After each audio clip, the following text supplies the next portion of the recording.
Welcome to the Histories of Northamptonshire podcast series, and this episode number 52. Recorded on location, each episode tells the story of one of the many and varied objects which are the focus of the exhibition A History of Northamptonshire in 100 Objects. The exhibition runs at the Northampton Museum and Art Gallery between the 20th of September 2025 and February 2026.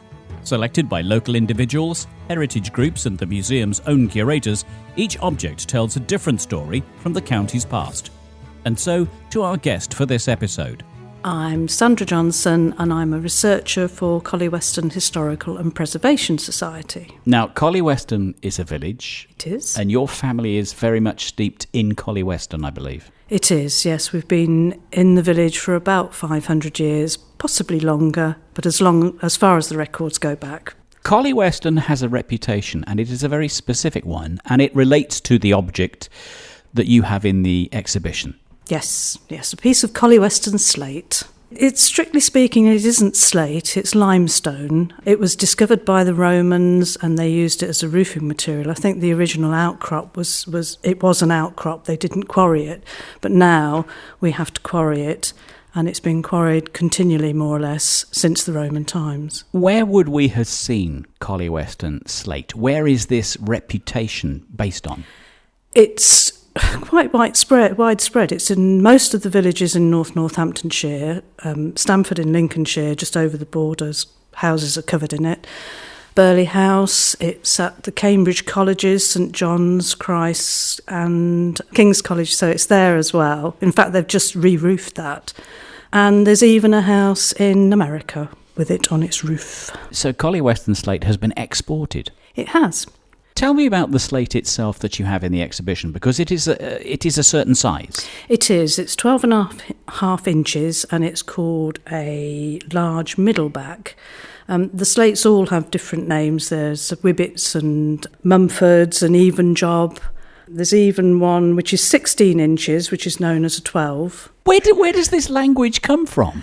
I think it's just something that the workers at the time used, and they all knew what they were. I think these days it's more down to measurements than names, but they do still use the names quite a lot. So the names, therefore, are part of Northamptonshire as much as the actual slate is? Well, yes, yeah. I mean, it's a village thing. It's a local product, and obviously the local people gave it the names.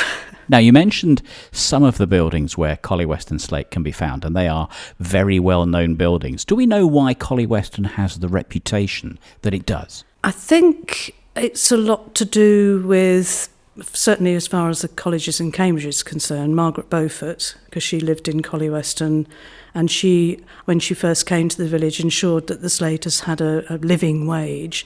She was quite obviously had an interest in the land, and no doubt they were renting the land from her, so it was in her interest and she would make a profit out of it. But this is also interesting because she had an interest in her workers. That shows a certain, not philanthropy perhaps, a certain social standing for both her and for them as well, making sure they were properly looked after. Yes, absolutely. Albeit that she would have had a vested interest as the landowner too. Yes. It would not be in her interests if the Slaters were not able to continue or fell ill or whatever. So she needed to look after them, and the best way to look after them is to pay them. So, Sandra, you mentioned that this innovation, this use of Collyweston stone, came from Roman times. You also mentioned that the stone first was an outcrop. Yes. So it was something that the Romans just happened upon. Yes, it seems to be. I mean, I know I was talking to a gentleman recently who had been working as an archaeologist working at Weldon, and they found Collyweston Slate in the Roman buildings there. I think because it was local, it was relatively easy at that point because it was on the surface rather than being 30 foot down. It was something that was readily available and didn't cost a lot. Would most of the inhabitants of Collyweston have had an interest and an involvement in the mining of Collyweston Slate? Most definitely. And the dressing of Collyweston Slate? Yes, absolutely, yeah. Is that the case with your family? Yes. Unfortunately, in the church records, they're all listed as labourers as opposed to slaters. But I do know that my great-grandfather was a Collyweston slater, and going back many generations, they were all slaters. And It was something that they did. They were farmer slaters, a lot of them, farmed in the summer, slated in the winter. So it was seasonal work? Yeah, because to get to the product, the slate has to be split, and the only way to split it is to water it and let the frost do it. So this would actually have been quite a labour-intensive, long-term process to create a slate? Yes, it doesn't happen overnight. So they quarry it initially. It's quite interesting. They still use a method slightly differently because they use freezers to split it because you don't get the frost. And that's one of the reasons why it sort of went out of fashion a bit in the late 60s, 70s, because we just weren't getting the frost to split the slate. And is that as far as the technological innovation of dressing Collyweston Slate has come? We live in now times where machines are used for just everything. Is Collyweston Slate still a labour-intensive love of stone that creates the slate? Yes, it is. Yes, I mean, if you visit the slate mine, you'll find a gentleman sitting there napping the slates, and a lot of the villages were actually called Nap. So yes, it's a hands-on. You can't do it mechanically. You can cut the slates mechanically, which they do. They use a saw of some sort. But to get the edge and make it look natural, you've got to nap the slates. So you've actually got to knock the edges off it? Yes, yeah. To make it look old? Yes, to make it look old and make it attractive. That's fascinating. So actually we're using very old skills to, I won't say dumb down, but we're using very old skills to turn something brand new into something that looks period. Yes, and to match the buildings, because obviously most of the buildings that it's being used on are fairly ancient. So everybody that lives in Collyweston is a craftsman at some point yes. in their history. Yes. Was there an apprenticeship in this? Were their skills passed down from generation to generation? They definitely were, and some of the tools that I have, I think probably belong to my great-grandfather, because they belong to his great-nephew, and I've got them now. And are they just tools that are hanging around, or are they prized possessions? Because they tell your story.